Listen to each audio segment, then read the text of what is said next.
Communication is the most crucial element in childhood development. Communication brings understanding as well as a form of mutual respect for both the children and the parent. And punishment should be a form of communication. By enforcing the rules, with punishment you ensure the children are to act as expected, but with communication you can arrest the natural rebellion within themselves. When parents have underlying childhood issues, some may tend to reflect on their parents' ways of discipline and recycle them onto their children. Of course, adults have faced multiple rough phases in life, but it doesn't excuse taking it out on their children.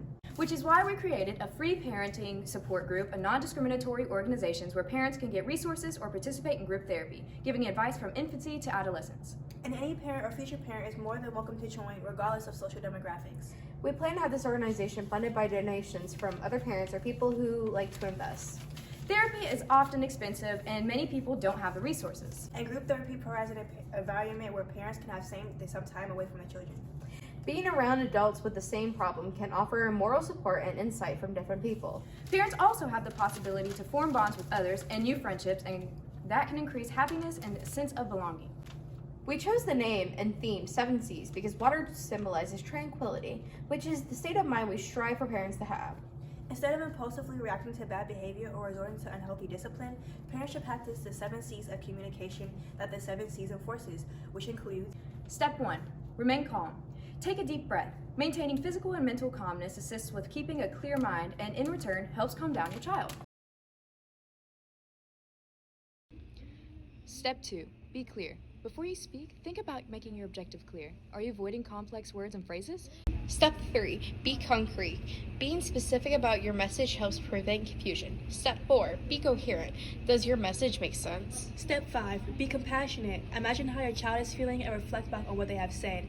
Step 6. Be collaborative. Take your child into consideration and listen to their At point this of view. step, healthy and clear communication has been complete. These steps help learn how to manage irritability and uncloud their judgment.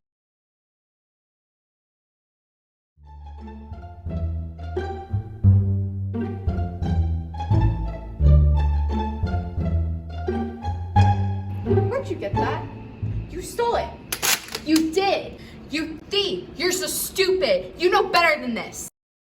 At this age, children don't know right from wrong, and honestly, accidents shouldn't qualify for punishment.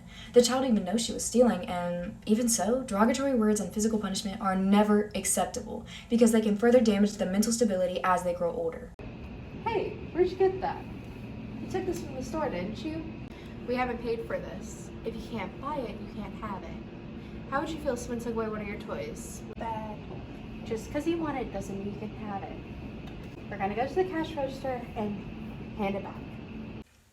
As you can see here, instead of the first approach of yelling or patronizing the child, the parent took the time to calm themselves down.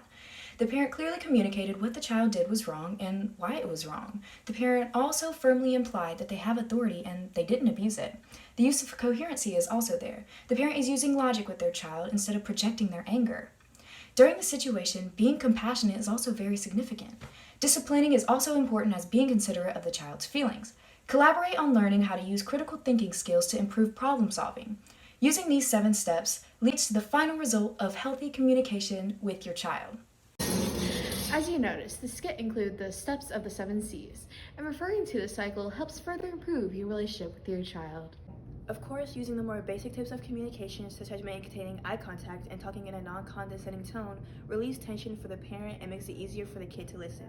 Explaining how what they did was wrong and their serious consequences lets the child better understand why their actions were bad.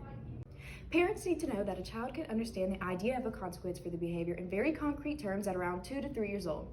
They can't understand future consequence, but they can understand an in-the-moment consequence.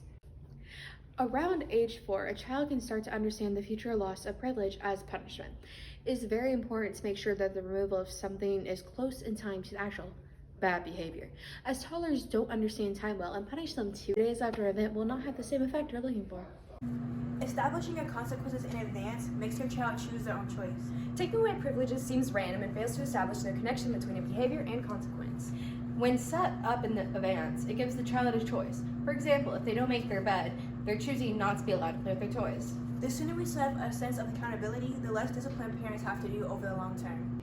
Here are some do's and don'ts to disciplining your child. Number 1, be honest. Number 2, praise child when they show good listening habits. Instead of giving attention to a child when they have bad behavior, notice when they have good behavior. This prevents children from doing more bad things just to get some form of attention. Number 3, show empathy. Number 4, when you are upset with them, make sure to mention that you're upset with their behavior and not them. Use talking Number times 5, as teachable be moments. available. Don't be afraid to show your child good communication habits. And here are some don'ts. Number 1, blaming.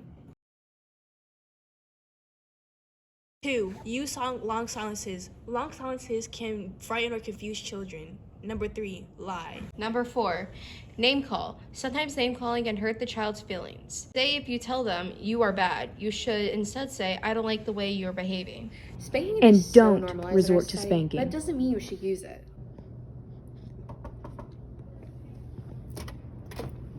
According to Oz Cosden, a Yale professor in child conduct, spanking your child can increase aggression, antisocial behavior, physical injury, and mental instability. Spanking has 0 positive effects and only further damages your child's mental and physical being. The interaction between spanking and misbehavior occurs over time. Each negative interaction reinforces previous negative interaction as a complex negative spiral. A teenager is now old enough to both understand the idea of a consequence for their behavior and can understand the future of consequences. Around this age, a teenager can understand the limits parents set and mainly why. It is very important to make sure that parents realize that now. With teenagers, you cannot expect them to act the same as when they were children and toddlers. They have a bigger understanding now and deserve respect as now they're becoming young adults. Effective disciplinary strategies appropriate to their age teaches them to regulate their own behavior, keep them from harm, enhance their functioning skills, and reinforce their behavioral patterns taught by parents. Here's the do's for disciplining a teenager. Number 1, establish clear boundaries. Number 2, show empathy. Number 3, give them a chance to help solve some problems. Number 4, listen. And here are some don'ts. Number 1, let them view discipline as a punishment. Number 2, don't be their buddy, be their parent. Number 3, don't use guilt or shame to change behavior. And number At 4, 7 Cs, don't parents force will them learn to how talk to you. Give guidance about personal values and social behavior because it instills discipline and helps them learn and internalize codes of conduct that will serve them for the rest of their lives. It also helps them develop positive interpersonal relationships, and it provides an environment that encourages learning in both the home and at school. We plan to host our organization in an easy access, comfortable public place, the local park. Being outside helps reduce anxiety and stress levels, which is beneficial for attaining a clear mindset. Joining 7 Cs helps with training yourself to be open-minded and cooperative. Here's another when it comes advantage to of hosting healthy this in a park. discipline. Say if a parent isn't capable of leaving their kid with somebody else or by themselves. The park has a playground where your kids could play, so you have time for yourself while your children are distracted by other kids. 7 Cs help both the community and childhood development by encouraging parents to use different disciplinary actions on their child from toddler to young adult. Communication greatly improves relationships, and having a good childhood prevents problems for kids in the future. Free group therapy offers help to anyone who needs it and provides the ability to form relationships with other adults. When parents are healthy, kids are healthy.